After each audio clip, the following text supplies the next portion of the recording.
Five, four, three, two, one.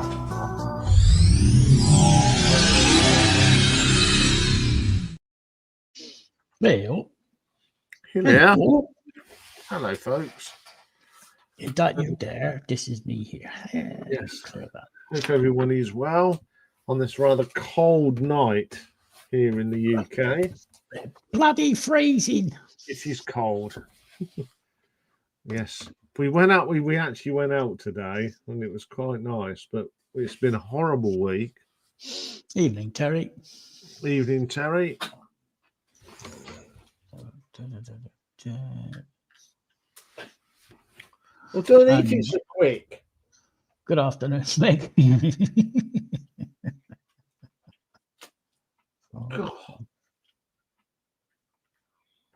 Oh, that's three. You keep trunches through them if it's no tomorrow.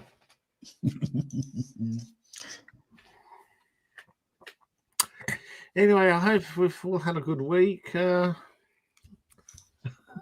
I've not had a good week. Yeah. You'd trip over yourself if you could. I know I'm falling apart. Anyway, the good news is lots of people have been watching the channel, so that's all that matters. In fact, 10,293 people watched the channel this week, you know. That's quite good. That's reasonable. Can't complain. Yes, and 10 new subscribers. Ooh. Yeah. It's getting to that time of year where people are too busy to watch what's going on. Anyway. Hello, Pulsar. Good evening, Pulsar. I'm just saying what, Dave, because I haven't got that up on the screen at the moment. So what's you been watching? Well, 85 people watched Nick, Mike, and myself's two-tone classic tier ranking. I know it was a long one, folks, but it was a fun one to do. And 85 people have watched that. At number 2, with 99 views already, REM top 10. I think there's a few more now since I put this together this afternoon. So I think it has gone over 100. So thank you very much for watching that one. But the number 1 is Richard Thompson, 2010-20s, 116. I didn't realise he'd be so popular. But he's still making good records. Mm-hmm. Top short this week was Bon Jovi's These Days, 1,136. So in the last 28 days, I've had 38,906 views, 64 new subscribers. So thank you very much. So what have you been watching? So all I'm going to say is that status quo is the middle of a sandwich. Because at number 3, we've got Richard Thompson, 2010-20s albums, 116. Status Quo's album ranking, 156. But at number 1, Richard Thompson, 2000s. I think that's the first time ever that a story has had 2 episodes in the top 3, which is pretty good. It just shows how popular Richard Thompson is to this day. This is it. I mean, he came out with an awful lot of stuff. So. It's good stuff. That's the thing. It's all this. It's still really good stuff. So top short is still Revolver's side 2, 1,699. So the lifetimes. This is since last week when we just got over the million, we're now up to 1,012,922 views.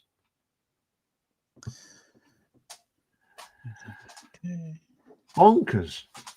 With 3,231 subscribers. So, the top 5. Well, Mr. Riggs, his Iron Maiden's on 4635 now. Mike Oldfield is on 4888. Jethro Tull, what? 5,101. So, they've pulled out. The jokes have already started. I'll let you in. Go on. I'll tell you in a minute. Yeah, Slade album ranking 5883. Status quo 12,157. Paul Diano is 4590. So a couple of people have watched that. So I haven't listened to too much this week. So we haven't altered thing. I've been getting stuff all done ready for Christmas. So Prince Buster 9 of 13. The Alarm Part 2, and I'm going to call it 6 of 16. And 3 of Manfred Mann's Earth Band, and The Damned 7 of 11.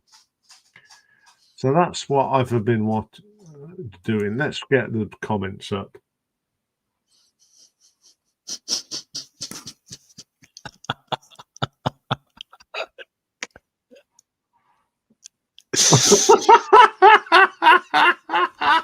Nice one, Terry.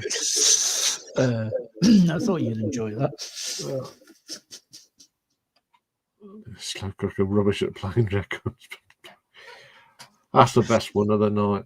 Anyway, he's moved. Oh, right. Oh, okay. In that case. We'll have some hatches, matches, and dude splashes. Oh, hello. That's my phone going off. So I'm going to switch the phone to get the notifications off. Right. Let's go and see what his nibs is after.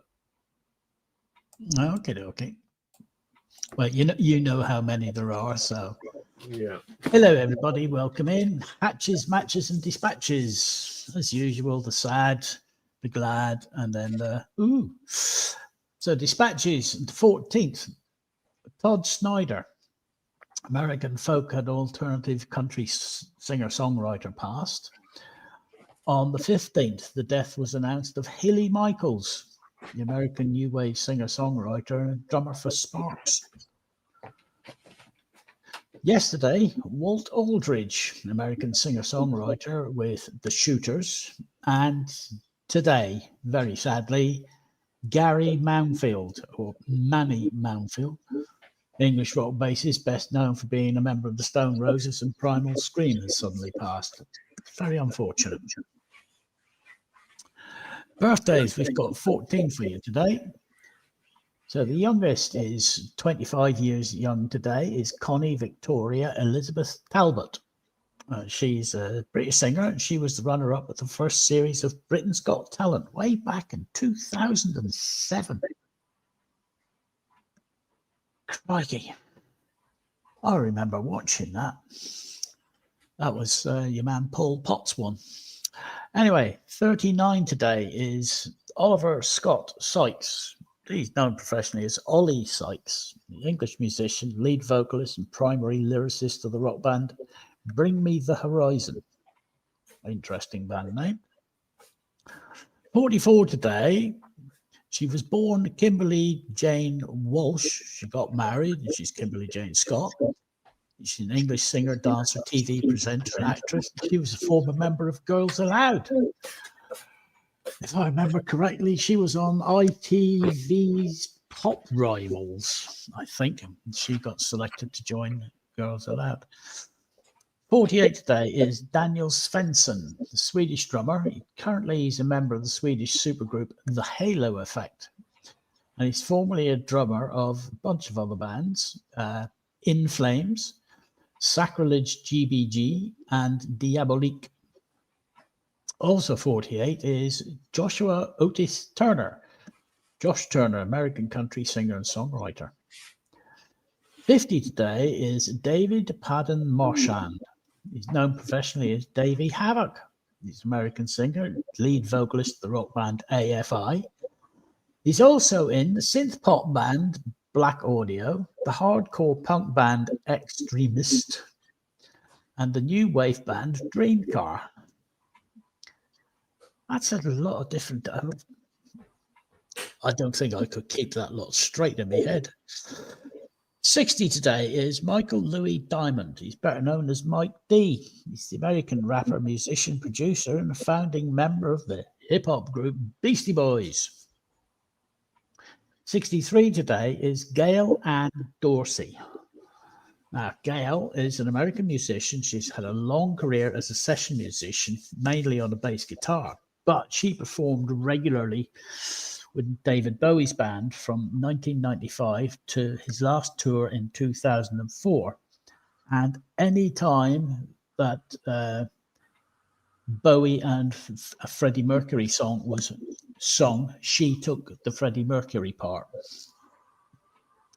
68 today is Jimmy Brown, British rock reggae drummer with UB40.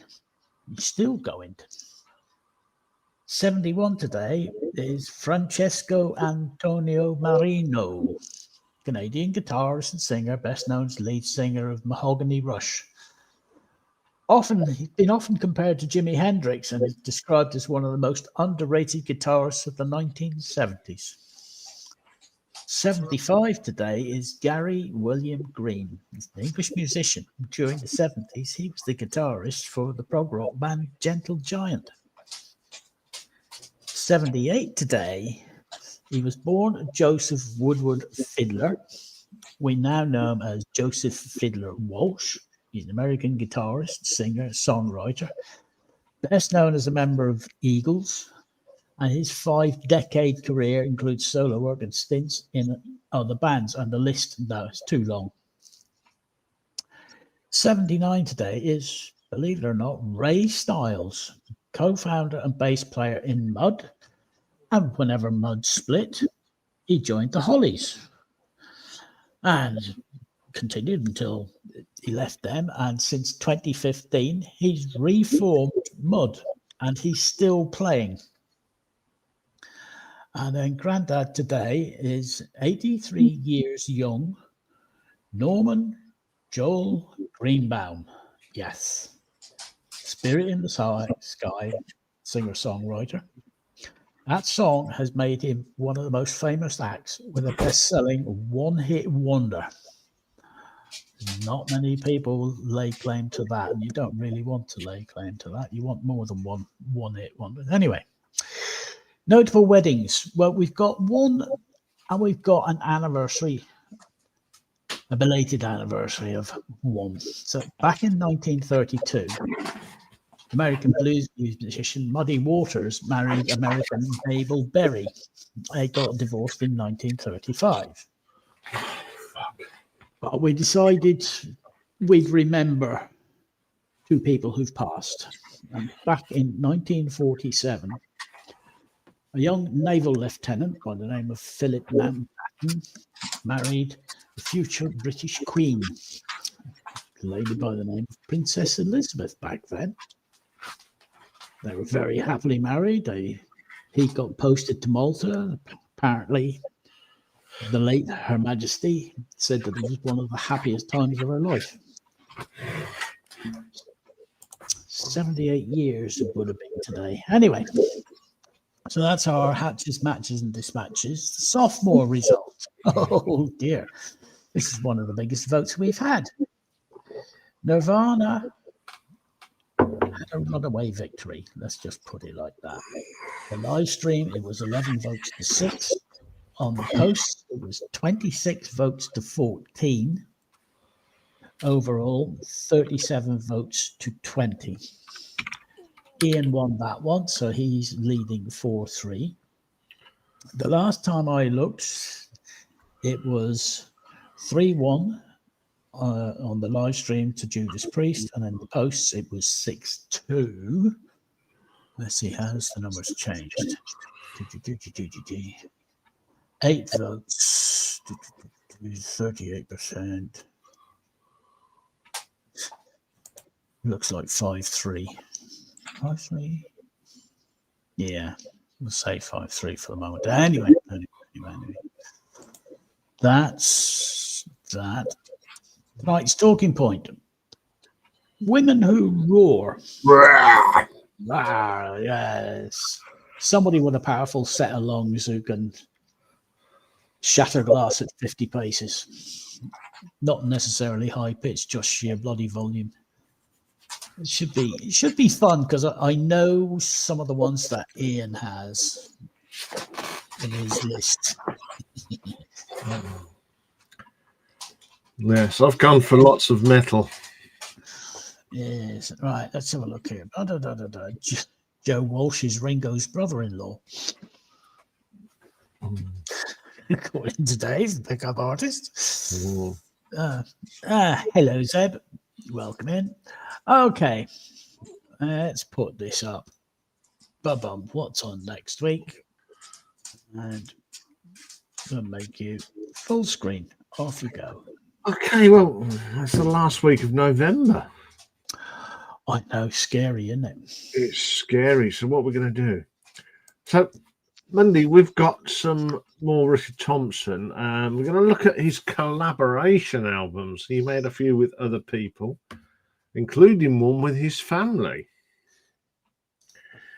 So that's an interesting one. Perfect Side. We're going to have a bit of Skids. We're going to do a bit of Scared to Dance.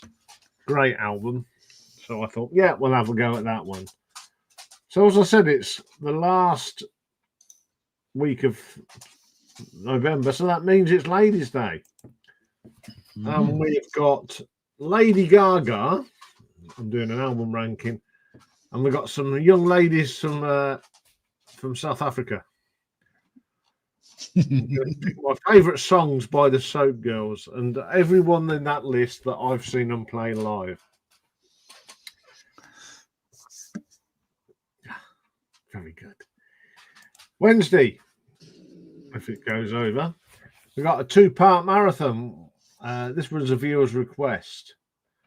And we'll be looking at the albums of Santana. Not Carlos Santana, but Santana. And I'll be going from 26 up to number 14. Yeah, that was Matt B that asked for that. Yeah. Yeah, and that's a picture of when they had their reunion. Yeah, we'll be doing Carlos next year, haven't we?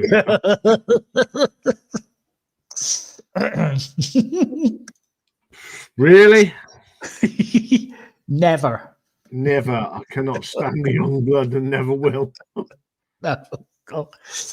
I do feel sorry for him at the moment, though. Why? You know, well, his management have pushed him to the brink of collapse, haven't they? He's cancelled all these shows for the rest of the year. Anyway, next week. If you're a success and you jump on the bandwagon here, there, and everywhere and do all sorts of things, yes, your management are going to push you. And they need to think responsibly and take a step back. Yeah, so next week, Sophomore Dome, we've got, talking of Youngblood, for a start, we've got Alice Cooper's Go to Hell and Ozzy Osbourne's Diary of a Madman. We've got a top 10 trip down memory lane. We're going to look at the UK top 10 on the 27th of November 1978, and what a diverse one that was.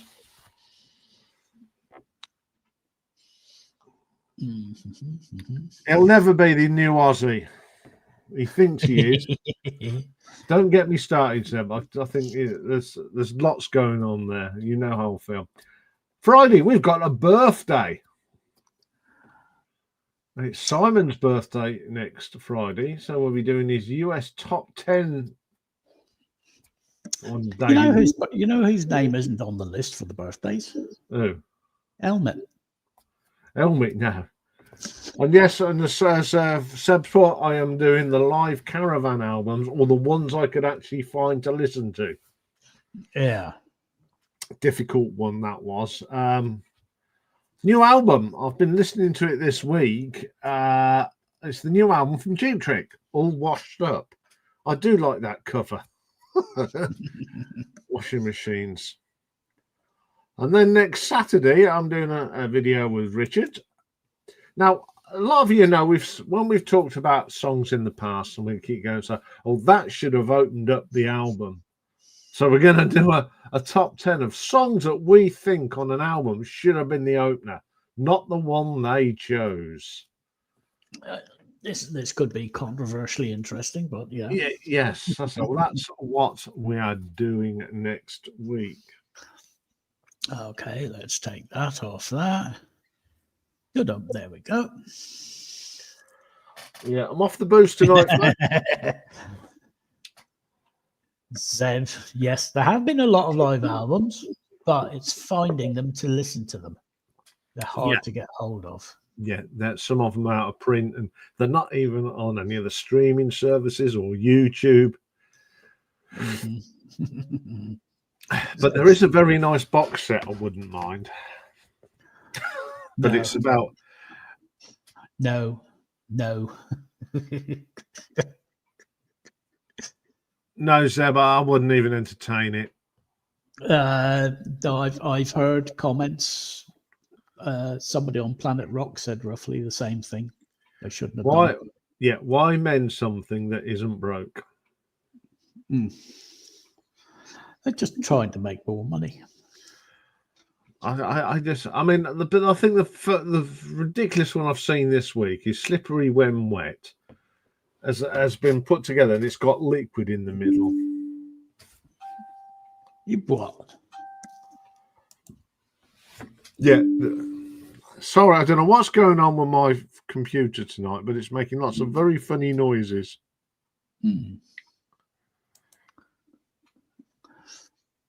Unless it's telling you that, unless you've got no, I don't see notification there. Yeah,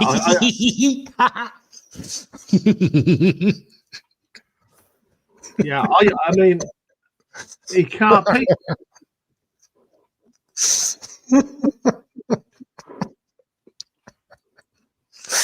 I love it, Terry. Yeah. It's I mean, poor old Justin Hawkins has had some stick because he caught him. He used his auto tune. We've had this conversation before, but no, I think, Slippery When Wet, yeah. I mean, I had to put a comment. I said, I bet my Black 1986 will sound a lot better than that. Probably. I don't go in for gimmick records. If it is on coloured vinyl, so be it. But I wouldn't go out and buy it purposely for being on. I mean, that was one of the things that annoyed me in a way about Mike Oldfield. The number of versions of Tubular Bells. You got TV 1, 2, 3, the X edition, the Y edition, the Z edition, the 40th anniversary, the 25th anniversary. For God's sake, one album, please. Yeah, I mean, I think sometimes if an old album's been remastered, I don't mind that. Yes, and so long as it's marketed as being remastered. Remastered. Yeah. You see, there's one of the Black Sabbath, that thing, Born Again. I'd love that to be remastered. I mean, some of the Marillion albums that have been remastered by Steve Wilson are fabulous. Especially the Fugazi. He didn't do the Fugazi one, but because the Fugazi was terrible mix, but the remix version is fantastic. This is it. I mean, so long as it's marketed as this is not the original, it's not been fiddled with, added to, or this, that, or the other. It's just been cleaned up, remastered, put out again. I mean, Led Zeppelin did it, didn't they? Well, Jimmy Page did it too. They didn't sound too bad on it. I can't. No, to be brutally honest, these days, the only Zeppelin I listen to is Mothership, because it's got everything I need on it. No, it is a good compilation, Mothership is. It is. I like the DVD you get with it. Mm. That's got some great clips of the band on. It's not one that I can't play it as much these days because I don't have the CD in the car. If I had the CD in the car, that would be going all the time. I'm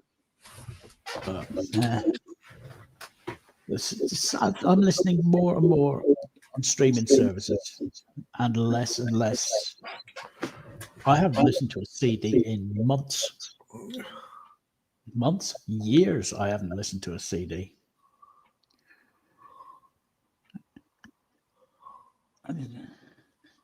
Zeb's been playing a lot of Marillion recently. He's got the deluxe box of scripts. Even played the 90s Hogarth era albums. Yeah, I've got all the box sets that Marillion. Evening, Mike. How are you? Hello, Mike. Well. Not that many, Zeb. I got rid of a lot because I had to downsize and move. Yes, I've downsized a lot. The majority of my stuff now is Spotify. I'll tell you where my CDs are. Yeah. There's my CD collection.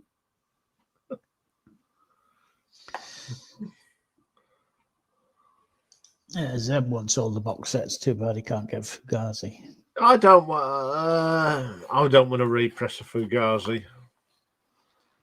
No need, really. We've done it. Yeah, but it's availability. Yeah, for us it's easy, but then again, I've got an original 1984 album, so you see, it doesn't bother me. You see, there's the thing. Zeb, save up, go to Den Bosch, you probably find one there. Yeah. Let's have a look. What's Terry saying here?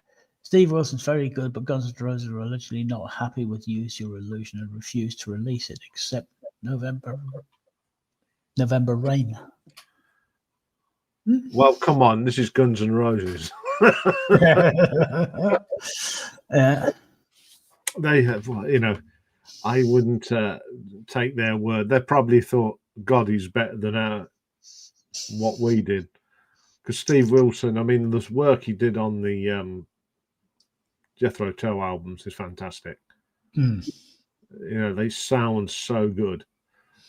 In fact, saying that, Aqualung there's a 40th anniversary edition being released.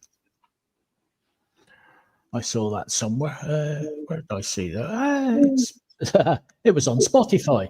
I got a little alert saying this is coming up for, Corey Feldman's albums. Yeah, we'll put them on the list. They might get done in 2027 at this rate. But we'll add it to the list. All right, let's have a look here.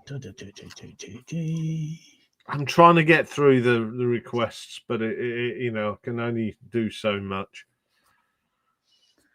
Yeah,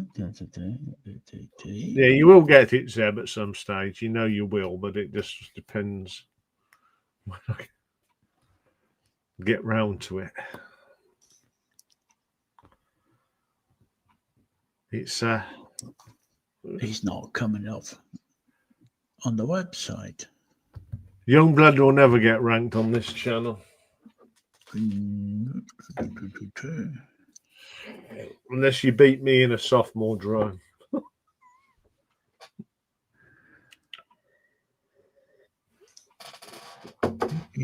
But anything else ain't gonna happen. I've got no time for the bloke. My little finger's got more talent than him. Zeb, you got the digits in the wrong order. No, and it's not the first time he's refused a ranking. Somebody else has been refused. No, The correct order of digits for a Youngblood ranking is 2320.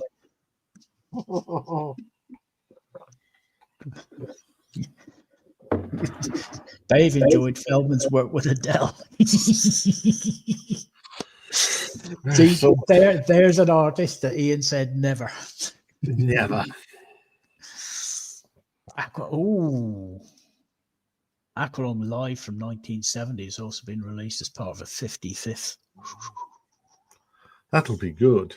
Mm. I have got. I did get a CD with Aqualung Live on. Siberian.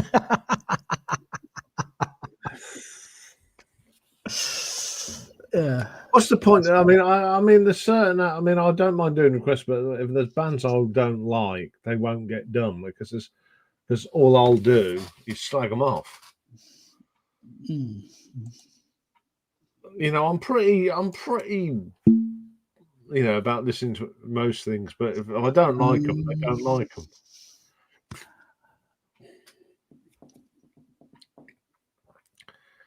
I do get some stick. Zeb, Corey Feldman, we might refuse that as well. Right, what have you found out? I'll talk to you later about it. Okay. There are allegations. Oh, if there's allegations about somebody, we don't do them. Yeah. Simple as. Mm-hmm. Anyway. Swiftly moving on. See if I can. Yes, I'll be starting to put together the bloopers. Yes. How many times does his lordship feature? I don't know. I haven't looked, to be quite honest. All I do is through the year, I've got a folder, and what I do if something happens, I edit it and just put it in the folder, and it stays there until this time of year, and then I go through them all, and then I make little headings, and I'll just put them into that box. You know, everything goes into boxes. So yeah, there'll be some interesting ones. A lot of it's me fluffing me lines and getting tongue-tied. A lot of the time, just total senior moments. Yes, we've got a couple of bloopers from Saturday, yeah. We did, Mike, didn't we? Yes, they're in there. Oh, Dave. I'd be goggle-eyed at that one. Yes, we are running my roar. But before we do any roaring, when some of the gang were up here, I've had this come today. Oops. It's yes, it'll be as good as last year's. Yes, this is an early Christmas present, but I've had permission to open it tonight. All right, go on. Well, you said I couldn't. You said open it. Yes, I did. Yeah, so once Mike and Michael and yeah, it's no good opening it up when there's just me. Yeah, you will in a minute. Wait. Down, boy. Sit. Yes. It's about as well as are we there yet? Yeah, I don't know what theme I'm doing on the bloopers this year, because first year we went round my flat. Last year I put some pictures up. You might get some pictures this year, I don't know. Or you might just get me sitting in the lounge or something.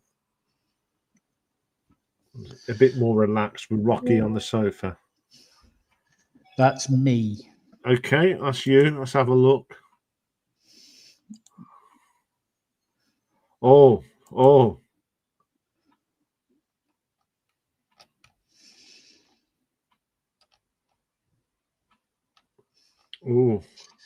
There's a follow-up. No. No. Yes, I am looking at that at the moment. Yeah. I'm sorry, Zeb. I do not want to.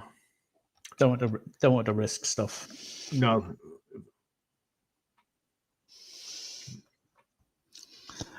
No, Zeb. It's personal life and allegations that are going backwards and forwards. And they're currently. We steer.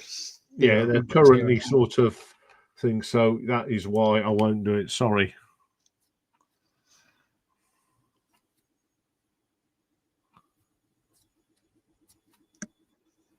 Yeah. Mm-hmm. If everything is cleared up and all is above board, fine, we'll add them to the list. But at the moment, yeah. Mm-hmm. Unfortunately, because you just don't know who watches YouTube, and we don't want any. Mm-hmm. Well, that little blip means we've got Mike. Are you gonna? Oh, there he is. Hello. Good evening. Hiya. Hello, everybody. How you doing? Oh, not too bad. Not too bad. You haven't froze to death yet, then? It's pretty cold. Yeah, I know. I've got 3 layers on, and yeah. Likewise. Yeah, I've got a few layers on. I'll tell you what, this is really thick and warm. Good. Yeah. It's winter's sort of arrived, hasn't it? In the UK. Yeah. Well, I've had for the last 2 days, I've had notifications on the phone saying snow is expected in the next half hour. Snow is expected in the next hour. You might get snow starting at 6 o'clock. You might get snow starting at midnight. Snow is expected within 15 minutes. We've had clear skies for the last 2 nights. Absolutely clear. And the temperature has dropped. It was -3 last night. And they're forecasting -6 tonight. Yeah, it's about the same over here, Dave, over in Yorkshire. Yeah. Okay, before we start tonight, folks, I don't know if I've had an early Christmas present from Dave. Wow. So I'm going to open it. He said I can open it now amongst friends. So shall we have a look what's in here? Yeah, it's well packed. Yeah. Do you want to be big? Yeah. All right. Da, da, da, da. Oh! Rick Wakeman and Gordon Giltrap from A Brush and a Stone. Wow. Double album. Is that a signed copy?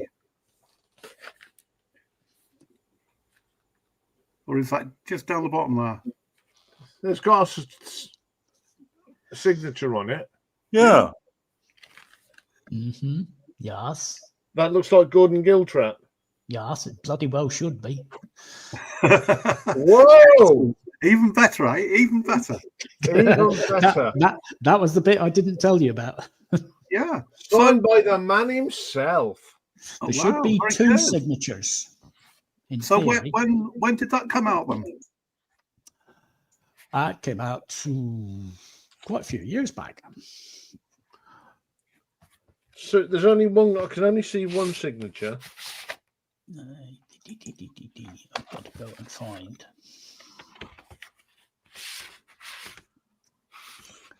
That one there. That one there.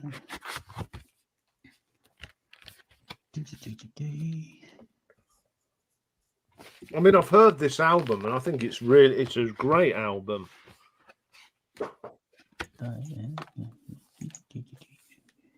Yes, that's super. Thank you very much. Yeah, there should definitely be one, but hopefully there should have been 2. But you might have been Oh no, the 2 signatures was over 85 quid. Ooh. No, No, you've got one signature. Yes. So yeah, thank you very much. I shall give that a listen tomorrow. Let's take you off that. There you go. I haven't seen Gordon Giltrap, and he plays just down the road at Milton Keynes a lot. So Right. I'd love to go and see him. Yeah, at Wavendon Stables. Yeah. Yeah. Oh, by the way, I watch your Pentangle ranking, Yes. and yeah, I noticed that you put a comment on it, Pulsar, and you said you hadn't listened to the later stuff. Well, the Pentangle, Jackie McShay's Pentangle, from about 82 onwards, it's not really Pentangle. It's a jazz fantasy band. Yeah, you're not really missing anything. They're two completely different bands. You've got to have Bert and John in there for a start. For it to be a proper Pentangle. So you're not missing anything. But I was glad to see that all the proper albums were the ones at the top. Of course they would be, wouldn't they? Yes, they would. Yeah. But I mean, for me, I can't really get past Cruel Sister. I think it's a wonderful album, and that version of Jack Orion on side 2 is absolutely wonderful. It's outstanding, isn't it? Yeah. Hard one to do. The stuff, the other stuff. Yeah, I could easily rank that, but when it got to the first 4 or 5, it was a case of kept playing them. I mean, if I did that again today, it'd be a different order. Well, that's it. I mean, this is what happens, isn't it? Yeah. But still, Reflection, the debut, they're all great. And I think it's to do with Danny Thompson, isn't it? Yeah, at the end of the day, his wonderful double bass playing. It just that's part of it. But I mean, Birch, I think it. I mean, Bert Jansch and John Renbourn are just absolute legends as far as I'm concerned. Yeah, they're like the folk version of Glenn Tipton and KK Downing, aren't they? They're the heavy metal twin guitars. All right. They're kind of the folk twin guitars, I think. They are legends. Yeah. So it's it was an interesting one to do. Yeah, I enjoyed it actually. I mean, I do like the live album. The little live album. But I will be doing more of the live stuff at some stage because right because you have to. Yes, I've not got anything to show tonight except a presentation. Oh wow, yeah, it's exciting. Yeah. Yes, I've gone down the route of my heavy metal route, just because there are some great metal singers. That's a good tack to take. Yes, I'm just reading messages here, so yeah. Yes, just talk amongst yourself for 20 seconds. Okay. How was your week, Mike? Well, I've got to do something. If I can find it. Yeah. I just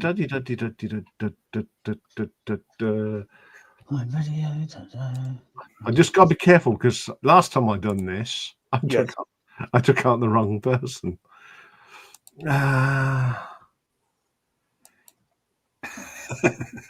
There we go. Done. Thank you, Michael.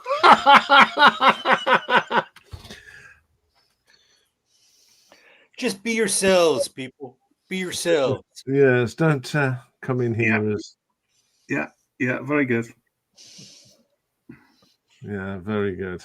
Yeah. Oh, that does annoy you, doesn't it? But it's always a bit of fun.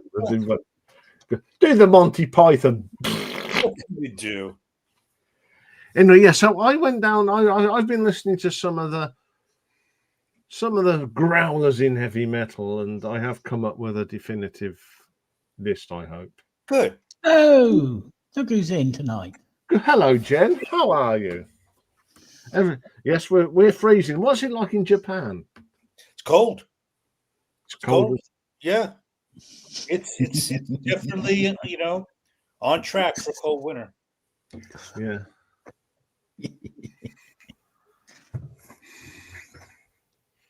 Yes, it is going up again. Mm-hmm. But I mean, I do play the premium because if I didn't, when I'm doing my ranking albums, it'd take me twice as long because I'd have 6 adverts in an album. But I don't, I haven't got many sins. I don't smoke or anything like that. So you can allow one sort of thing like that. So. And it's a great tool for me. So yeah. So who's going to go first then? Well, since I thought it up, I will go first. Well, I thought that was be the best way. Yeah. And, I've got a gift for everybody. Oh, I realized something. We talk about the fact we talk about records, okay, and we can't play anything. But I decided to meet us all halfway, and I made a playlist. That's my gift. Think of it as like digital VCLT. So that after the presentation, in the comfort, at home, you can listen to some of these things that I'm telling you about. Recommend it, right? That's right. So, yeah. A bit of homework, and there'll be a test next week.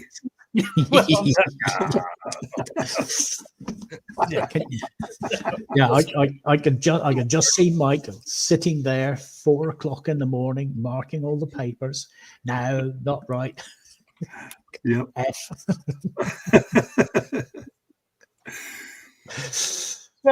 So the topic is women who roar, and they roar in different at different levels, and some of them are like a slow burn, and when they sing, that they're gonna burn the house down. And I'm gonna pick the first one, and that is combination of the two. I'm just gonna pick you one song, and that is Janis Joplin. And that opens this record, right? And it's a trade-off between her and her guitarist. It's a duet, and you don't really know what she's going to bring until later in the song, and she really brings it. I mean, the most powerful voice. And how do you describe a voice in adjectives? I don't know if you can, but she's her, and she is. She picked up on the singing style of other women, and one woman that she picked up on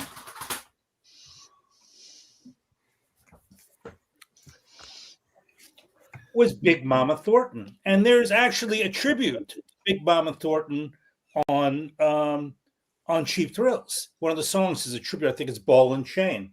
And I forget which song. It's in the playlist. Which one I chose? Anyhow, this is a record where she roars on every track. I mean, she is a lot of female vocalists took a cue, Big Mama Thornton, right? Following her in her tracks, and Janis Joplin was definitely one of them. Any questions? Any comments? Well, yeah, Big Mama Thornton. She's sort of, there's a lot of singers that when they tell what inspires you, and that name comes up time and time again. Ann Wilson mentions her. I think, it's so many. Aretha Franklin was a big admirer of her as well. So these are the people that she got inspired, and she's got a hell of a set of lungs on that lady.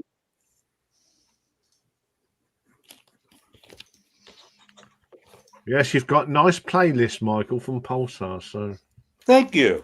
I've actually downloaded it into my thing. So the beautiful Etta James. And the song that's in the playlist is I'd Rather Go Blind, and I actually included it twice just to show, how two singers handle the song. But I think this was recorded at Muscle Shoals Studio, and so many artists have covered this song, and they've covered it because her voice is just so powerful. She's a roarer. She's a proper. She's a roarer. Now, we have touched on some couple of women of color, and Janis Joplin, and I didn't mention any British singers, and I'll mention one right now. And although she doesn't roar too much anymore, she did back in the day. And there's a video song. I think it's "Honky Tonk Women." Mike, what's the correct song of the song that Elkie Brooks sings on that? It's on Whistle Test. Huh? On Old Grey Whistle Test. There's a version of it. Yeah. She roared. I mean, that's a quintessential. I mean, she's so powerful on that performance. And so, it's one thing to listen to them singing on a recorded record, but it's another thing to see them live. And I included two great live tracks. One is of Elkie singing with Vinegar Joe. They only had a couple of records, and I don't think there's any. The problem with Vinegar Joe is that they're always trading off leadership of songs on their records. It's either her or Robert Palmer. But when she gets the stage, when she gets to be out in front, there were a few songs that they did that are just amazing. And the one that I included on that Spotify playlist is really amazing. It's so strong, and her stage presence is so strong. And another one who is also so strong is Maggie Bell. And she's on the playlist with Stone the Crows doing a famous blues song called Going Down, written by Don Nix. Yes. And, I mean, she's just, this one thing is they're screaming, but yet they're so melodic, and that's so difficult to do. And she does it in that song, Going Down, Maggie Bell.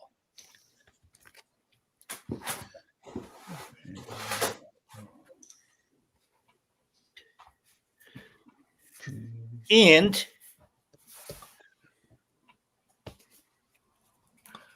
Coco Taylor, I Got What It Takes, and I included the title song on the playlist because it is a slow burning blues song, and I forgot who wrote it.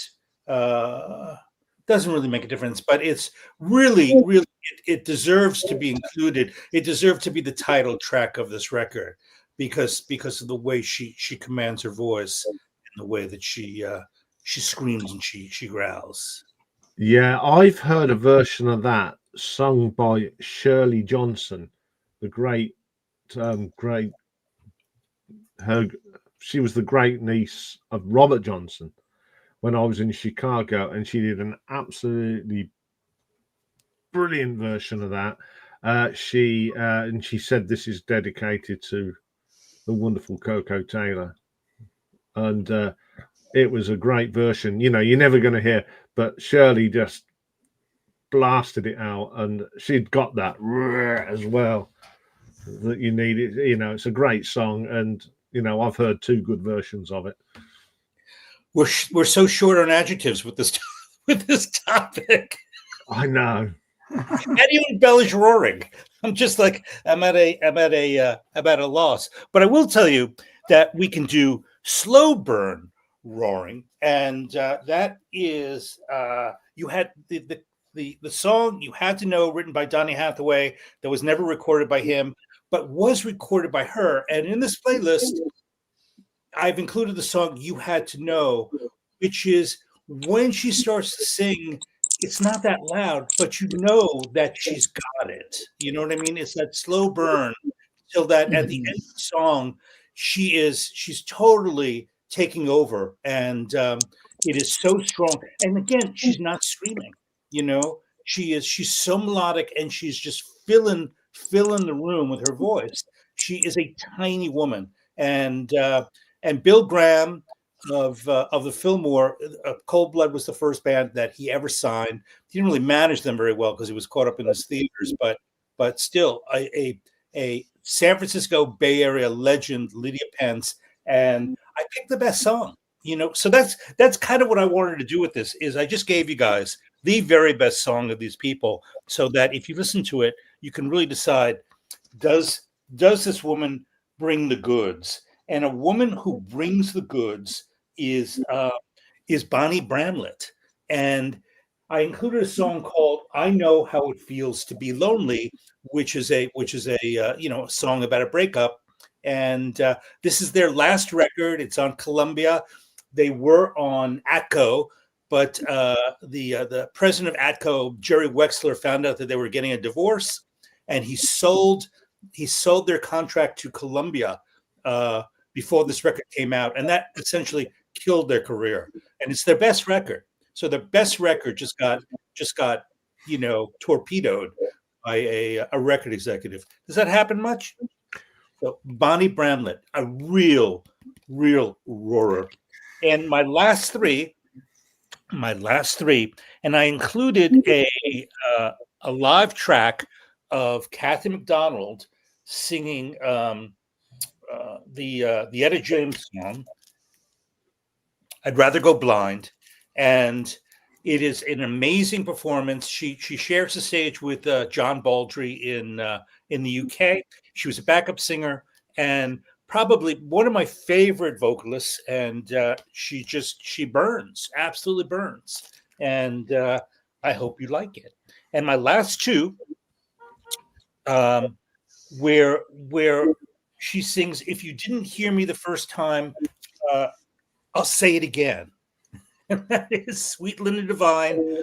This record, the only record, I believe, Bay Area singer, and does it kick off the record? It does. It kicks off the record. And a lot of times, with these singers, the best song where they burn kicks off the record. And absolutely a brick house, powerhouse vocalist. And the very last one is the very first song on the very first record recorded using this woman, Genya Ravan. I included Tightrope, and it has a very bluesy fuzz tone bass that begins at a psych fuzz tone bass.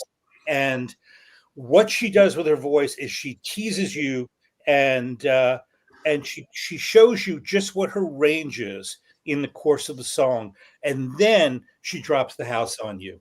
And that is something that not, I think Tina Turner does that. Genya Ravan definitely does that. Just somebody that's not known at all, and Tightrope. And that is my presentation, Women Who Roar. Thank you very much. Well done. Yep.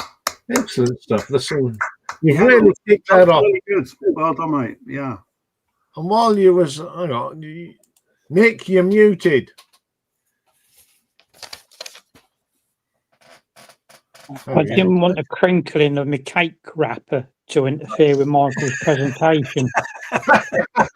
Eating crisps or something? I heard some crackling. That was it. Yeah. Cake. Huh? Yeah. Yeah. So he's having some exceedingly good cakes. Yeah. Enjoy. Yeah. There's some absolute classics there, Michael. Thank you. Yeah, it's really good stuff. Yeah. Yeah, real roarers. No, I like the idea of making a playlist. Yeah. It just gets beyond the talking about it. It's immediate reference, one song, and if you want to explore further. Exactly. Yes, I might. I haven't done one now, but I will put up a playlist of mine. I know it's heavy metal, but you can listen to, because I know there's people that like heavy metal, and I'll put it up in the posts thing tomorrow. So, can I do my presentation, because I want it out of the way, because it's holding up. Absolutely. Okay. So there we go. So here we go. Ladies of the Raw. So my first one was someone I've already mentioned tonight, and it's the wonderful Anne Wilson of Heart. What can you say about this lady? I mean, I've been lucky enough to see her live, and boy, does she hit them notes. I mean, Crazy on You. Yep. There's a part of that song where she's so far back from the mic, and you can still going around the arena. When she sings Barracuda, apart from Nancy's great guitar riff, you've got that note at the beginning where she just holds it without no distortion. She's effortless, and she is, even the poppy stuff, seeing her do it live, she was just incredible. And I know she was, even when she was singing from a wheelchair lately, because of her, she's had a lot of problems, health issues, she was still singing from here, and she's just a wonderful singer. And that is a lady that can sing gentle, but boy, when she lets goes, she's an absolute belter. Okay, my next lady, she's only really famous for one song. Claire Torrey. Oh, yeah. But the most raw without actually singing a word. Yep. That's a really great example. Yeah, she did. She's everyone that's been on stage and done it. No, there's only one lady that can rip them notes, Claire Torrey. And I found there is a clip of her doing it, I think, with Roger Waters. Also, I don't know if it's Roger or David, but she was a bit older and still doing the business. I had to put her in for, okay, so that's all she's really remembered for. But what an impact on the music world was Claire Torrey. Okay, my next one, of course, the Queen of it's the wonderful Tina Turner. Again, I have seen this lady. I've seen the legs. I've heard the voice. I mean, you take for her early days, Nutbush City Limits is just that raspy voice. You just cannot beat that. And then when you go on to a modern stuff like Steamy Windows, Private Dancer. This is the queen of rock. She's just a magnificent voice. Okay, our next lady is one of the modern singers, and that's Amy Lee from Evanescence. She can sing like an angel, and then, I mean, My Immortal, she sings like an angel. But in Going Under, she's got that graspy sort of voice, and she can hit the high notes as well. I've never seen Evanescence, but I love Amy Lee's vocal on any of the songs. 1 minute she's been angelical, and the next it's the raw and the sharpness. Absolutely fantastic singer. Staying in that sort of same era is Simone Simons of Epica. She is operatic. Again, holds her notes. Again, she can sing angelic, and she's, like you say, Michael, the slow burner. When she's in full flow, there's no one better than her, especially on a song called Sensorium. It's just angelic. Against this guy doing the growls, you've got this guy with the growls, and then she comes with this wonderful operatic voice. And then in Cross Divide, she's another song of hers. She's just got this choral, again, like Claire Torrey. She can be powerful without even saying a word. She gets even higher when she's doing that. A fantastic singer. Now, the next one goes from angelic to what this is, roaring. She's a singer called Alicia White Gluz. She's been in 2 metal bands. Now, the first time I heard her, she was growling, and I thought it was a man. That's how raw she is. She does that in a track called it's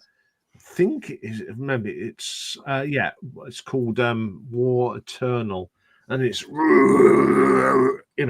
really growly and roaring. And then when she does, there's a song that she did with the band Agonist, and it's called Take Me to the Church, and it's just like listening to some bits of Janis Joplin. You know when Janis sings Mercedes-Benz? This is this young lady, terrific singer, doesn't get much mention, but I had to mention her because I think she's just one of the best modern day singers you can get, with the tones and the different styles. Super singer. Okay, we're going to do a bit of a classic now, and it's the wonderful Nikki Barclay from Fanny. She was known more for her backing vocals and her wonderful keyboard playing in the band, because June did most of the singing. But when she let go, and she had her on the charity ball, the title track. Nikki was doing the singing, and she's got that raspy growl, which I love, and her backing vocals on all the other songs are terrific. I think she's so underrated and doesn't get enough love in the vinyl community, nor do the band. They one of the pioneer all-lady rock bands. True. Okay, my next one, now she is the queen of heavy metal singing, and that's Dora Pesh from Warlock. She's still going today, but back in her day, she could compete with your Bruce Dickinsons, your Rob Halfords, and your Biff Byfords. I did see her, and she's so powerful. When you've got the guitars and that real heavy metal song, you've got this voice coming over the top of it and dominating the song. Songs, one of it's off their second album, Warlocks. We all we are. She's a top of her game, so powerful and angelic in the same wisp. And then Fight for Rock. It's a good old fashioned heavy metal thundering track, and again, Dora is on top form on that. Okay, now I had to do a Nightwish singer. So I went. Here's where we argue. Floor Jansen. Now, I do like Tarja, but sometimes she was a little ear piercing. But Floor to me is the all round. I mean, she sings Tarja songs live superbly. One of her songs on their latest album, A Nation of Strange Islands, she is her operatic vocals come through, and one of the best songs she sings live is a song that Annette Olson used to sing, the Magnificent Poet and the Pendulum. Floor is so much better, especially on the angelic. She hit them high notes, and she's got such a roar, and her stage presence when she's on stage is something else, especially when she gets that hair swinging. You know, she does all that hair swing and starts singing like she's just an absolute great set of lungs. And my final one is of a young lady. She's been said by Vinnie Appice as the female version of Ronnie James Dio, and that's Melody Christia of Liliac. She sings Holy Diver as good as Ronnie, according to Vinny. I mean, he should know, he's recorded with the great man. The band have now split up because of financial things, and if she doesn't get a job as a front in a band, or is something wrong, because she is terrific. I mean, one of her own compositions, Rise Up, she's got that real graspy thing, and she's got that such a raw, and she's done so many good covers. They did a cover of Symphony of Destruction from Megadeth, and sang it better than Dave Mustaine. She's done Master of Puppets, Enter the Sandman. She's got the vocal range, and she sings it with so much raw and roughness, and she is just a terrific young lady that has got a career in metal music. I hope. I'm sure someone will want to pick her up. So there we go. There's my, and I'll put a little. Oh.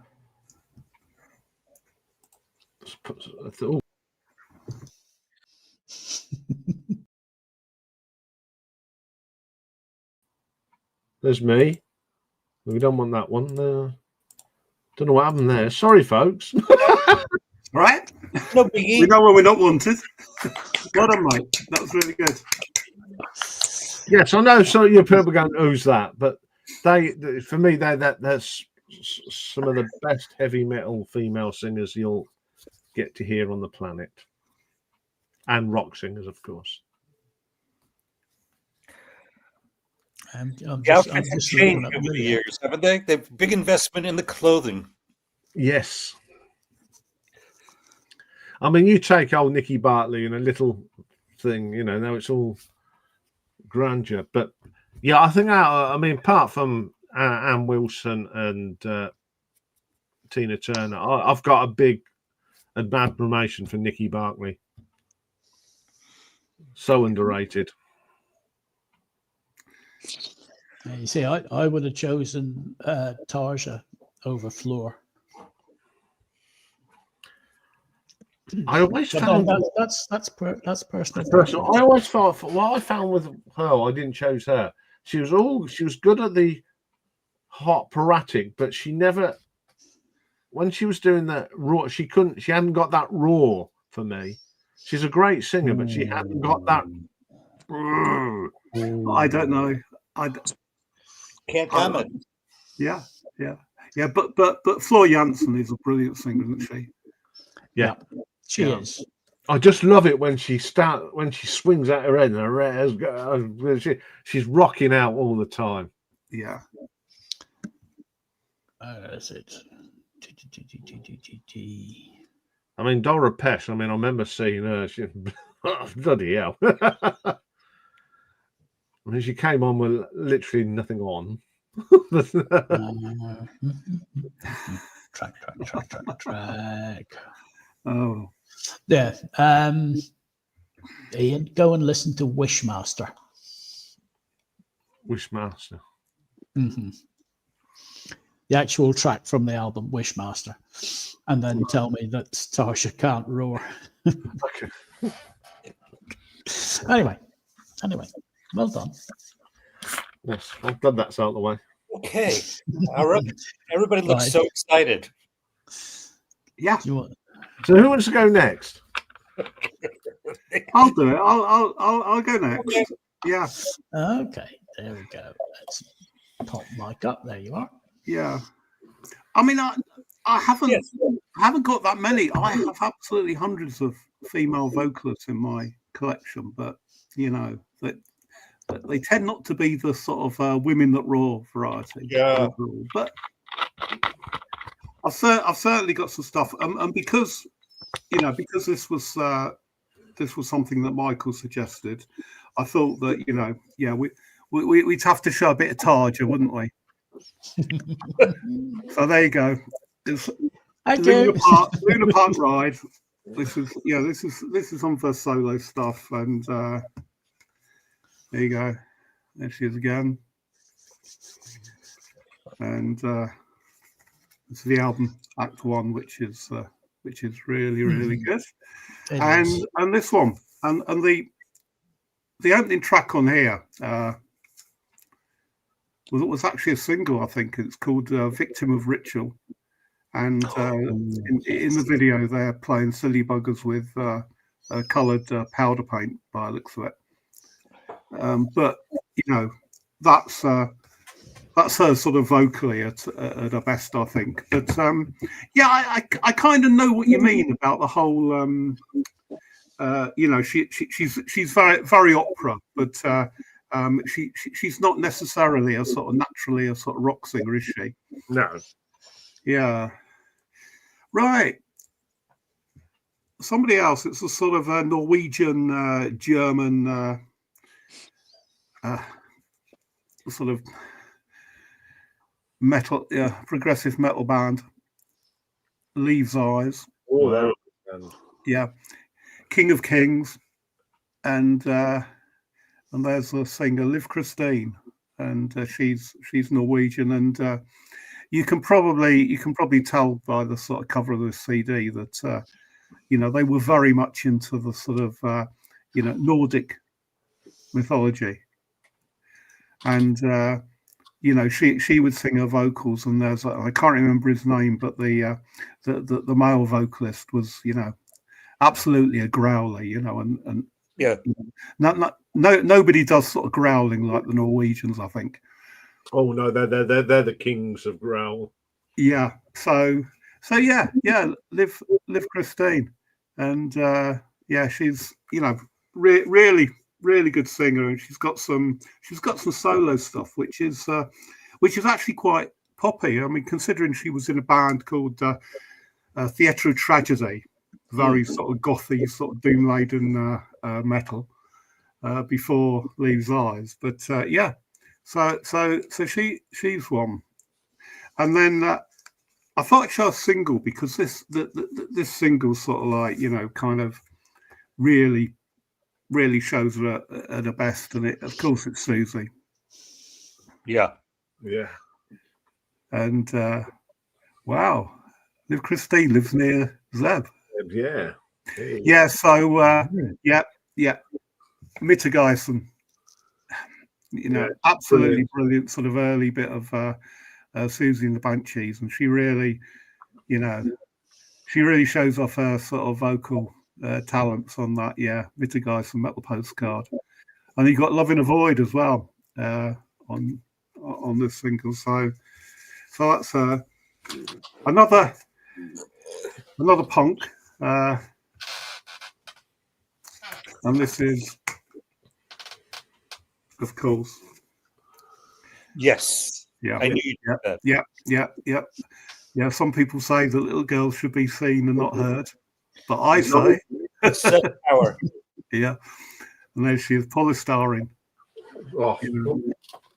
She was absolutely brilliant sort of front person for this band, and there are quite a few sort of really decent female punk singers, and she's one of the very best, and I mean, Oh Bondage Up Yours was sort of like a good example of it, but Identity as well, I think, is another one that she really goes for it. Yeah. So Germ-Free Adolescence, the great album by great band X-Ray Specs. Next one, something a bit bluesy, and this is an album from only about sort of 3 years ago, and she's called Lady Blackbird. Oh yeah, it's a great record. Yeah, and she's there's certainly a resemblance to Amy Winehouse. In some of her singing, I'm not saying she is Amy, but she's certainly very good. She plays the piano, she sings, and it's sort of this is a lovely album. It's her debut, and she did a really good session for later with Jules Holland that you might want to have a listen to sometime. And then one more record, and that's somebody from Scotland, and this is the great Marie MacDonald McLaughlin Laurie.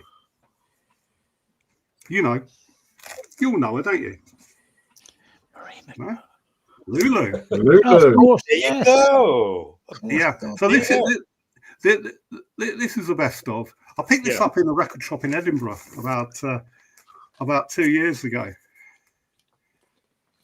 So I mean, I mean, some of the stuff. I mean, you know, probably a best known single. What it's probably "Shout," isn't it? Yeah. But you know, there's others like "Boy" is really good one. But she, you know, she's really got a set of lungs, hasn't she? Sort of Lulu. She really belts this stuff out, and yeah. There you go. That's another album of hers. So yeah. I mean, that's all the albums I got to show. But I bought a book the other day, and it's a story about the 60s. It's Joe Boyd talking about his you know, his life sort of in music in the, you know, late 50s into the 1960s. And very early on in his career, he ended up managing a tour of a sort of American sort of blues and sort of jazz people, you know, across Europe. And all these people, and you know, everyone's getting on a bit, and the sort of headliners are Coleman Hawkins and Muddy Waters in there, but one of the other people was Sister Rosetta Tharpe, and I decided to give her a listen. And she has got an absolutely brilliant voice. You know, very, very, very bluesy. She's absolutely brilliant, and I must say, you know, she'd sort of passed me by sort of over the years. But you know, just because I was reading about her, I just, you know, listened to a couple of her things on. Online, and yeah, and that's it. So anyway, that's all I got for you today, folks. That's great. You put some great ones up there. Yeah, excellent ones there. Where's it? There he is there. You know, Mike, you always bring it.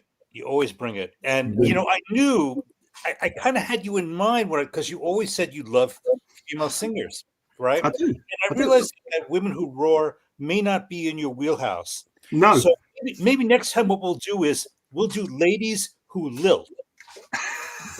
Yeah. Why not? Yeah. Well, that will be an easy one. That'll be an easy one. Yeah. Why not? Yeah. Yeah. No, it was good fun trying to sort of pick some stuff out, but I thought I had to put a bit of Tarja in there just for you, Michael. Well, I'm glad you did, Mike, because I put in Floor. You did, didn't you? Yeah.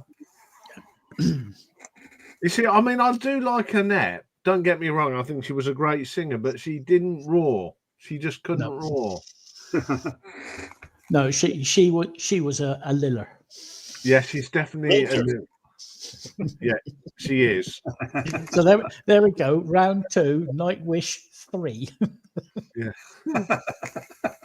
But you know what? I mean, the poet in the pendulum. I mean, Floyd, as I said, she just absolutely nails it in the Wembley gig. Yeah, absolutely nails it. I mean, I could have mentioned my favourite female heavy metal band, but I didn't. But Asami. Now, this was a lady that was a soul singer. She spent years and now she's a heavy metal singer, and she can roar as well. Yeah. But I couldn't find any British heavy metal female singers that hit. Yeah. There isn't. Well, maybe not. But I must say that when Michael mentioned, said that we were going to do this, I immediately thought of Alki Brooks singing "Honky Woman" on Gravissel Test. Yeah. It's the epitome of a woman that roars. I think. Absolutely brilliant. I love that clip. It's absolutely brilliant. Anyway, Nick, I was shocked when you sent me that text message. Yes. I was shocked. What happened? Yeah. I think you should tell them. I'll tell you all about it in a bit. Okay. Yeah. All right, now you got us salivating. Yes. Right. Anyway, have you got any ladies that roar? No, and I'll tell you why. I sat in my cab at work in the week, chewing on a Scotch egg, making a list up of ladies for this, and it's a good thread. It really is. But all I was doing was writing down names of women singers who can, you know, they can give it beans. You know, they've got a punchy voice and that. Yeah. And it was just names I've shown and mentioned many a time in the past. And I didn't want to do that. Hmm. And then I sat thinking, well, I knew you gentlemen would come up with lots of different names, etc. And it would far outweigh anything I could come up with. Not that I mind that. Hmm. It's just that you show things that are different. Right. Artists, etc. That I'd never heard of. It's been the odd one or two which I expected, Right. but I didn't want to be sort of all samey. Right. And you gentlemen would be far more interesting doing this than what I could ever be. Don't put yourself down that much. Come No, on. I'm not putting myself. It's just that I know what I like, and I like what I know. Yeah. I know that song. Yeah. And you people, you take a leap of faith and explore different bands and artists and genres, and you come up with all these wonderful people. And Iain's metal one was brilliant. Yours is great as well, Michael. And the same with Mike. But all I would be doing was rehashing the same old things, and I didn't want to do that.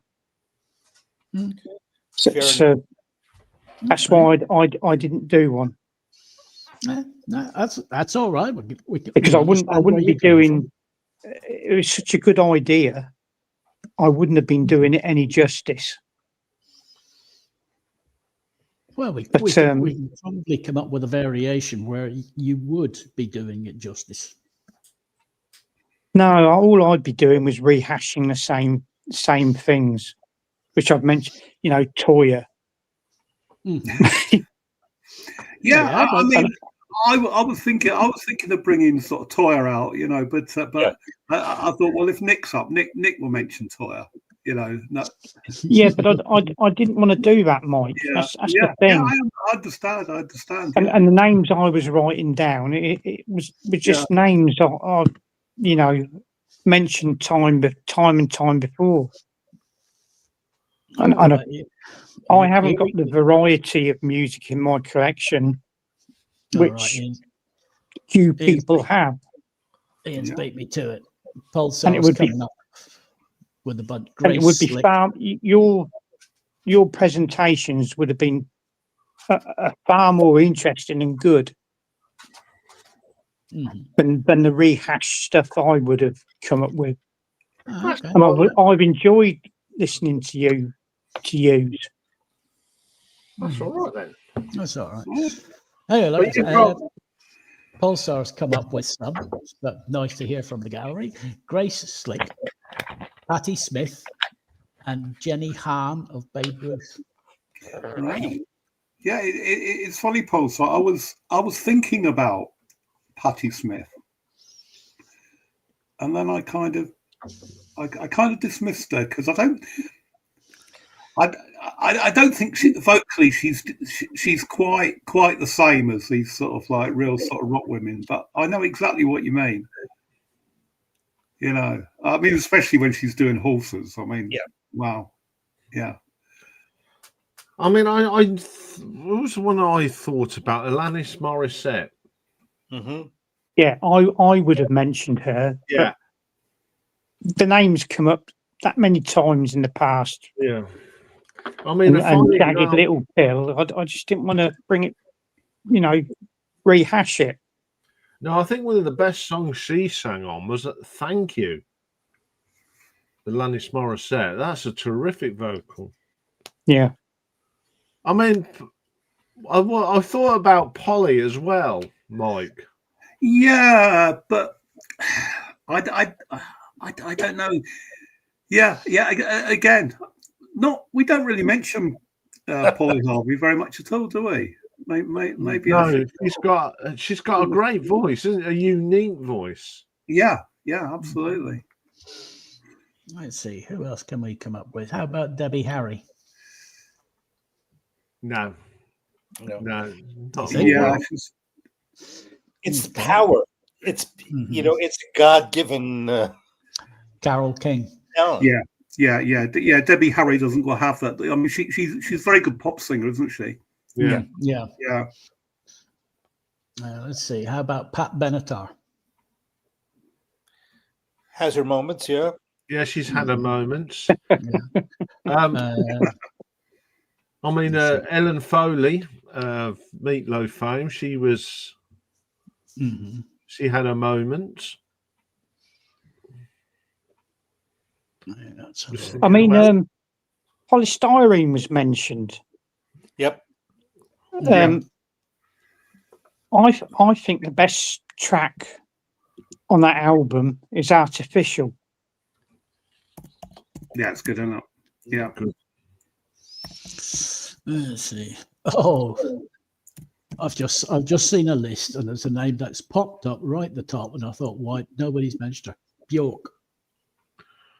Bjork. Yeah, the Dave from Curved Air was a powerful singer. Sorry, Kate Bush. No, she. What was her name? Yeah, what was her name? Sonia Christina. Yeah. Sonia Christina. Yeah. She's really good. Yeah. Where are we? Annie Lennox. Yeah. Do you know there's something about Annie Lennox? Because I remember at the time in the 80s, everyone said, "Wow, what a great singer she is! She's the best singer ever." And I never really it never really kind of gelled with me, her voice. Well, Zab's come up one, Lena Lovitch. Yeah, she fits. Oh yeah, we should have mentioned. Should have mentioned Lena. Yeah, absolutely. Yeah. Yeah. PJ Harvey, Susie Sue. Yeah. Florence Welch. Florence and the Machine. Oh, the Cranberries, Dolores O'Riordan. I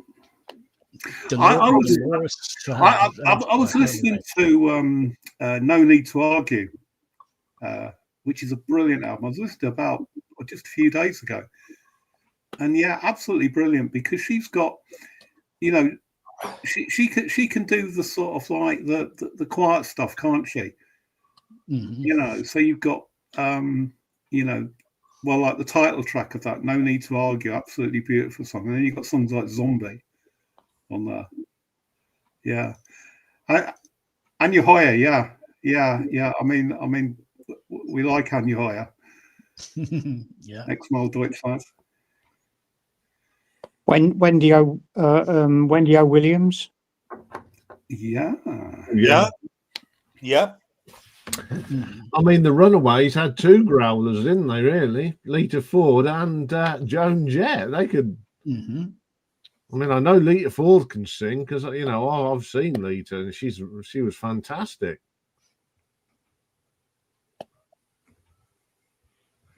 Now there was a backing singer that Marillion had, and she was brilliant on the Clutching at Straws. She could sing. Another one that I've just sprung to mind, and she's another she's played with Fish, and that's a young lady. Well, she's not young.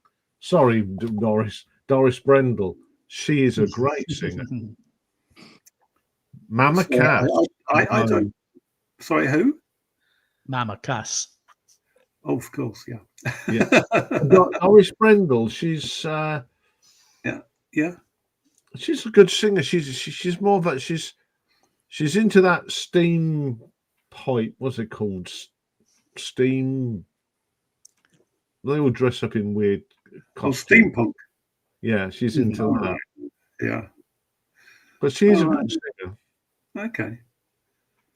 Oh, I've found somebody on Reddit is suggesting Saiki Atsumi from Bandmaid. She's not. Nah. Yeah. To be quite honest, I think she doesn't growl. She screeches. I find some of her singing a little screechy. Yeah. If you're going to go for screechers, we should have Yoko in there, shouldn't we? Oh, God. Top of the list. Nuance. It's a subtle nuance. Yeah. Screaming and roaring. Yeah. What one person's screaming is another person's roaring, isn't it? Yeah. But you was right, Mike, about the Norwegians. They're the only ones that really in metal that growl properly. Yeah. There must be something in the water. I think so, yeah. I mean, Opeth, you know, they're the king. You know, he's the king, isn't he? Yeah. And you can understand him. I mean, some of these like Napalm Death, they just put grunt down a microphone and call it grunting, and it doesn't. Oh, There's not many females that can growl. How about Sheryl Crow? Sheryl Crow? She gets close to it. No. I don't think she's not a roarer it's like a lot more melodic than that. Really. Dave. Babacat should have given the ham sandwich to Yoko.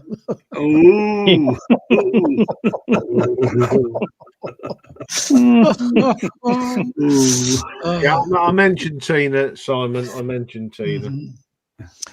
Elizabeth Schwarzkopf. Who is that? That's what I'm going to go and look up. Brand of shampoo, isn't it?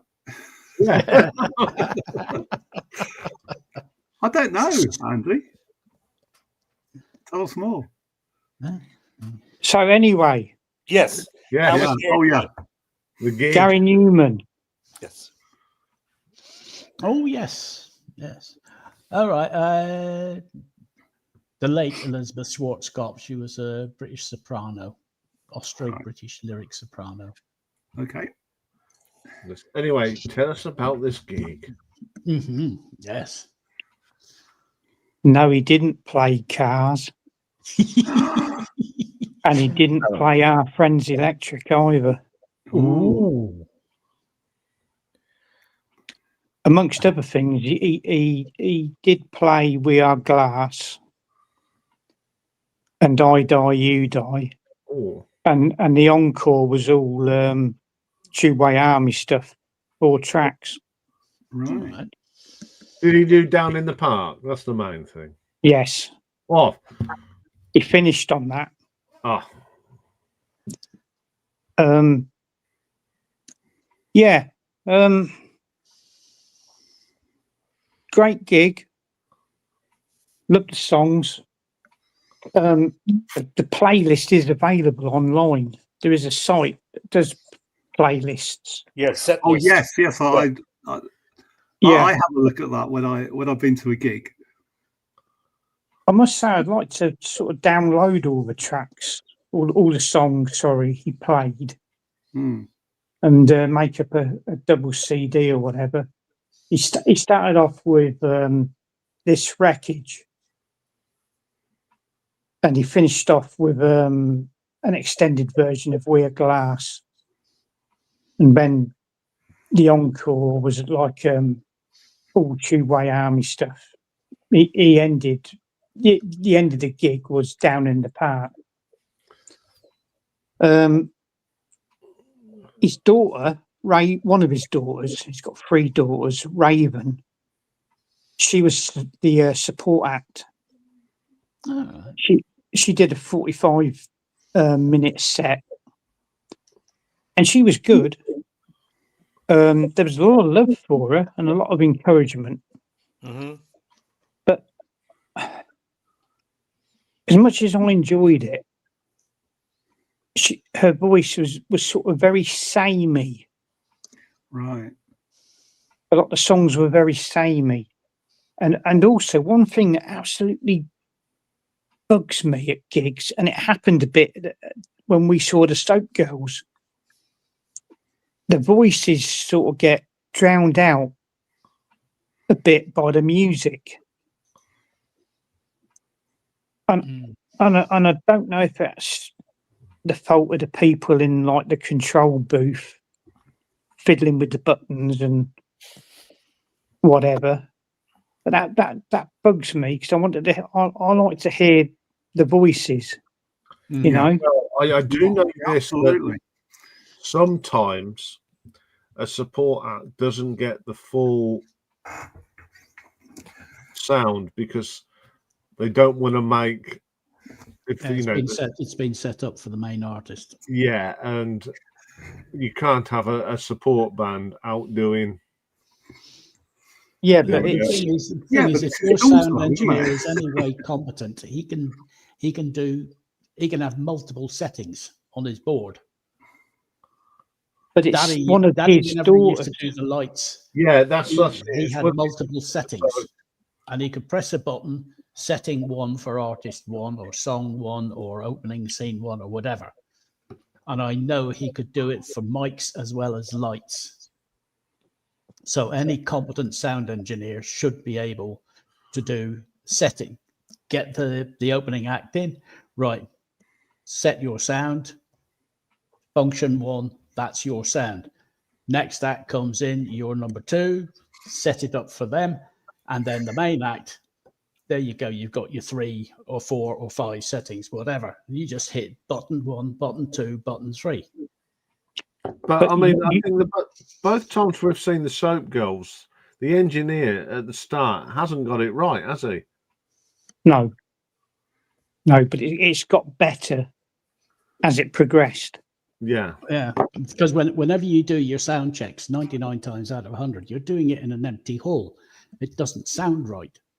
Whenever you put people in, it changes the sound. Yeah, but you'd think that father would want to encourage his daughter. Yeah. You know, and want it to be right. His singing was okay. You could hear it okay over the music. Yeah. She was good. She was good though, and there was a lot of love and encouragement for her, and she got a damn good cheer at the end of it all. Yeah. And a good round of applause. The main attraction, he was fantastic, and me and the daughter got a good view of it all. We weren't right next to the stage. We were a little bit back, but we had a damn good view. The O2, I know there's more than one of them, but the O2 we were at, you got a decent view of the stage and all that sort of stuff. But it was a bit of a how do you do sort of halfway through the gig.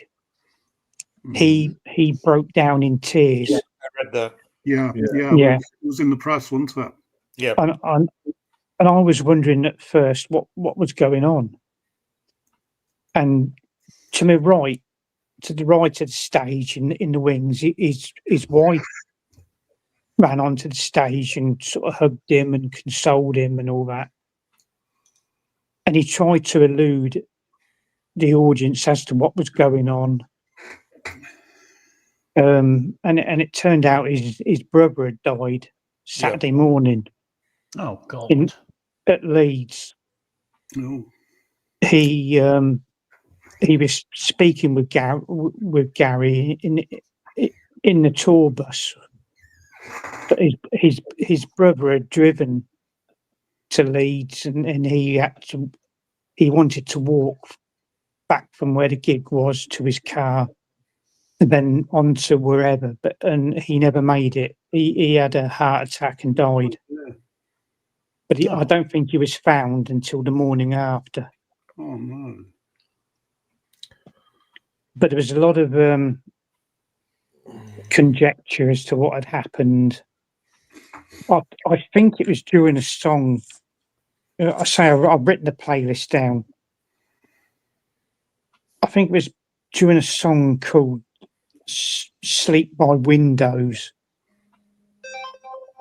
A lot of people were saying it was during a song called a game called Echo, because one of his youngest daughters called Echo, and she was rather ill when she was born. She had a lot of lung problems, and a lot of people were putting, two and two together and thinking she died, but no, it was his brother. Please push no more.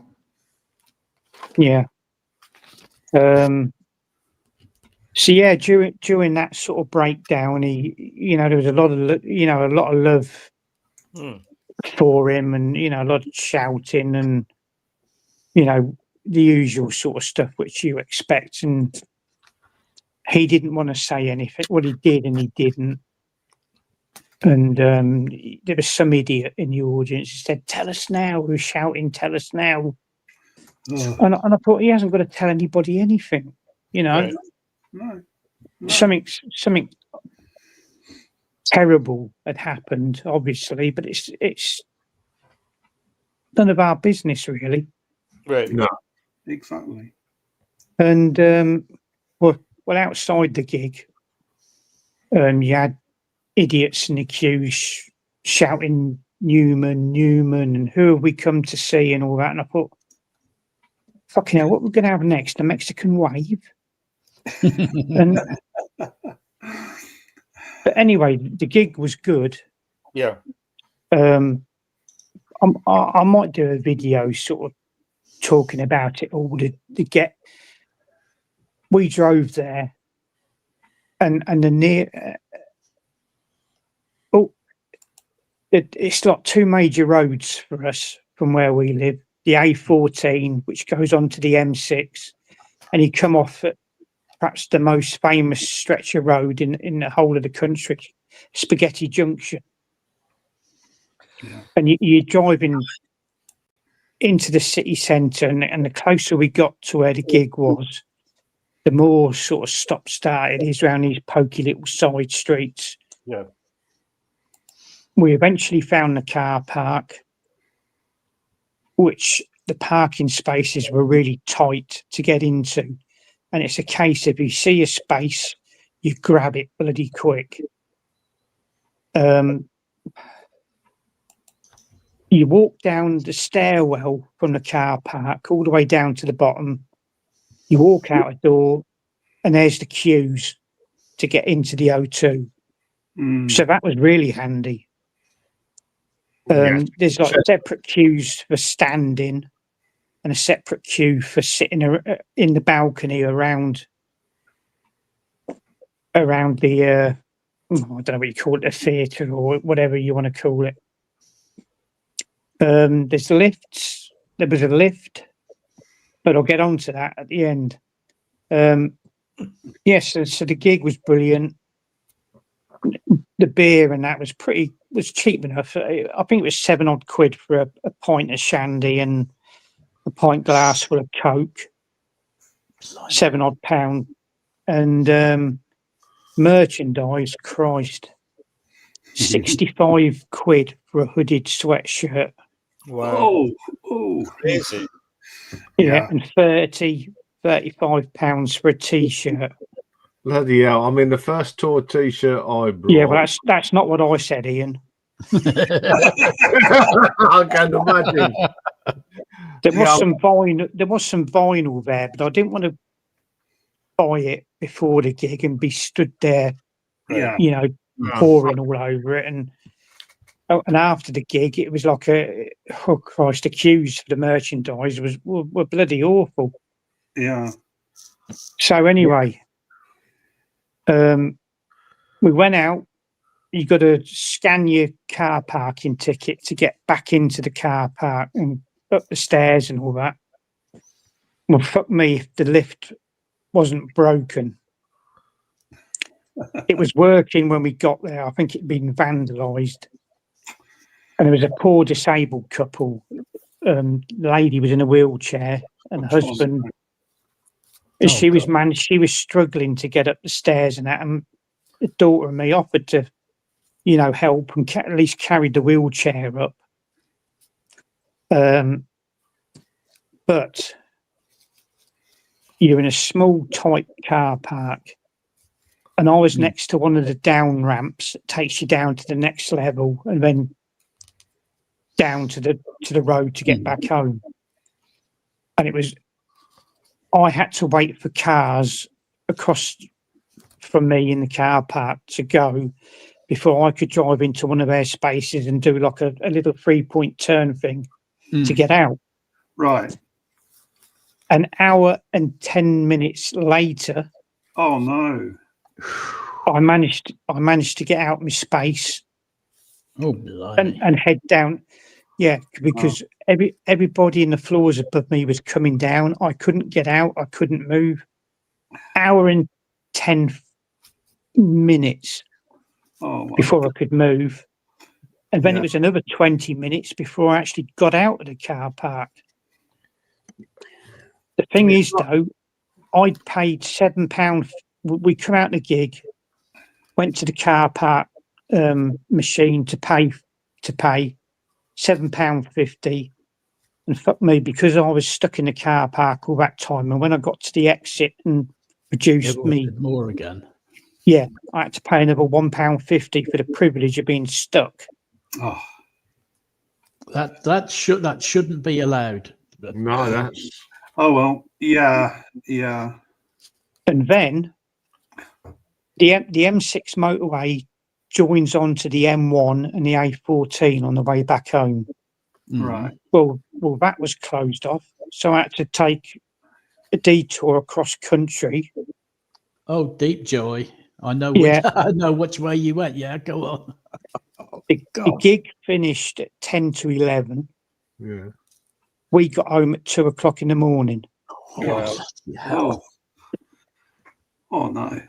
And it took us an hour and a half to get there to Birmingham, and all that time to get back home. Yeah, I remember when we went to see Iron Maiden. We was up. My mate picked me up at 11 o'clock, and we was in the pub next to the arena at 1:45 having a beer. We got out we finished. We got out early, and we didn't get back till after 1 because they'd got the motorway down to the M6 was one lane. Mm-hmm. It was quicker for us to get from the gig onto the M6 than it was to come off the M6 and get to the gig. Yeah. It's crazy, isn't it? Absolutely crazy. For your video, you should make some congestion maps, traffic congestion maps, and show them. Yeah. But it was the toilets as well. Well, they were all right, but there wasn't enough of them. And then you had to queue up to do your business. Anyway, I've come up with we can continue this next week. The topic next week is What next week we're talking about? Venue toilets. I've known. Yes, 3 memorable gigs and 3 unforgettable gigs for all. It doesn't matter what reasons, what made them good and what made them bad. Yeah, but like I say, the music was brilliant. And I was there watching one of my heroes. Mm-hmm. Yeah. Well, the rest, the car park. Okay, it's brilliant and handy because it's right next to the O2. And like I say, you walk down the stairwell, out the door, and there's the queues to get in. Yeah. Yeah. The gig was good. The car park, what a load of fucking shite. Yeah. This Oh, is it. You see, yeah, you'd, well, you'd have an yeah. entry in both camps. I'm off to the O2 in Leeds tomorrow night. My lad has got us some tickets. Oh, what do you say? Yeah. What's on? Oh, you won't approve. You won't approve at all. Go The best, on. the best Irish rappers. Yeah, the wonderful Kneecap tomorrow night. Oh, Oh well, I wish you the best. It'll be great. It'll be great. It's exactly. Yeah, yeah, I love it, Dave. yeah, yeah. But when Kneecap were playing, were touring Australia, apparently that there was a statue of King George V, I think either King George V or King George VI in Melbourne, and poor old George's head had gone missing, and it turned up on stage with Kneecap.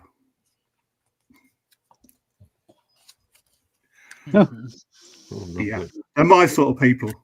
Yeah, absolutely, absolutely. I know you don't share my politics, but yeah, I thought it was great. Anyway, shall we make a thumbnail? I don't know what I hadn't brought anything, but I will show my new album. Yep, there you go. I've got a wagon wheel. Oh yeah, Wagon wheel. Yeah, they get smaller and smaller though, don't they? I know. They have, mate. They have the bleeding well trunk. Yeah. Three wheels on his wagon. There you go. Yeah. 3, 2, 1. Thank you very much. Okay, well, thank you very much. Thank you for that little report, Nick. Yes. And in your ever wonderful explanation of things. It was funny. Yes. So Yes. we'll sort of continue it next week with our No cars, no our friends electric. I'm conducting a letter of complaint to the editor of the Times. Yes, yeah. And for you guys in the gallery, think of 3 brilliant gigs and 3 gigs that what am I doing here, sort of thing. And next week we have got a wheel spin next week as well. And a report on Kneecap next week. Yes, and a report on Kneecap as well. Yeah, might be in my 3. Yeah. hopefully it works for 3 best. Yeah, but there you go. So well, we'll see you all next week. Yeah. So Take care, ta-ta for everyone. now. Yeah. See you folks. Bye bye. Stay Bye-bye. warm.